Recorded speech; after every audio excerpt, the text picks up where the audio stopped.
சாகும் வரை நில்வாயோ.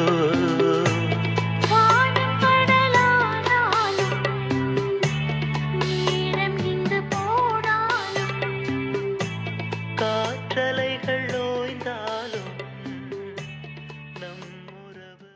ഒറ്റയ്ക്ക് ജീവിക്കാനും സന്തോഷം കണ്ടെത്താനും പഠിക്കുക. കാരണം കൂടെ ആരൊക്കെ ഉണ്ടെന്ന് പറഞ്ഞാലും നമ്മളെ മനസ്സിലാക്കാൻ നമ്മളെ കൊണ്ട്